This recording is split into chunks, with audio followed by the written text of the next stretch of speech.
Hindi lang si Vice President Sara Duterte, kundi pati sina Pangulong Bongbong Marcos at dating Pangulong Rodrigo Duterte ang gustong mapanagot umano ng mga grupong nagdaos ng hiwa-hiwalay na kilos protesta ngayong araw. Saksi, si Jonathan Andal. Ang magkakatulad na panawagan ng tatlong hiwalay na kilos protesta, patalsikin sa pwesto si Vice President Sara Duterte. Mula sa iba't ibang universidad sa Taft Avenue, nagmarcha ang daang-daang estudyante, propesor, mga madre at iba pang taong simbahan.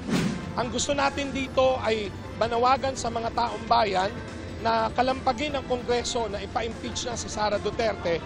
At the same time, singilin si Marcos sa kanyang mga pangako sa halimbawa 20 pesos na kilo ng bigas, pagpapababa ng presyo ng bilihin, pagtataas ng sweldo at iba pa.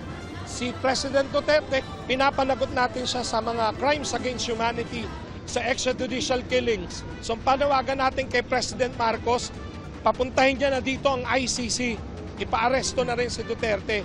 May iba't iba ring panawagan ng mga bitbit nilang karatula, kabilang ang aumento sa sahod at paglaban sa kahirapan at korupsyon. Nakipagsanib puwersa sila sa Liwasang Bonifacio, kung nasaan ang grupo ng mga guro, magsasaka, manggagawa at iba pang sektor.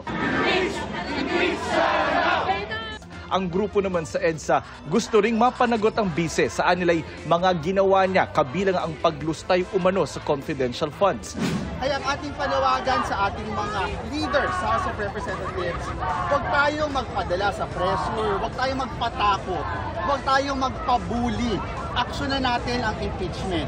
Ang grupo naman sa EDSA Shrine, hindi lang ang Vice Presidente ang puntirya. Pinag-aaralan daw nila kung paano mapapanagot ang Pangulo dahil sa issue sa 2025 National Budget.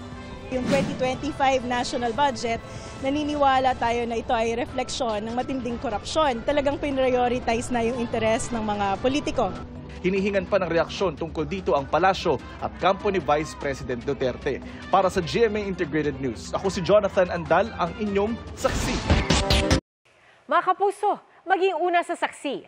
Mag-subscribe sa GMA Integrated News sa YouTube para sa iba't ibang balita.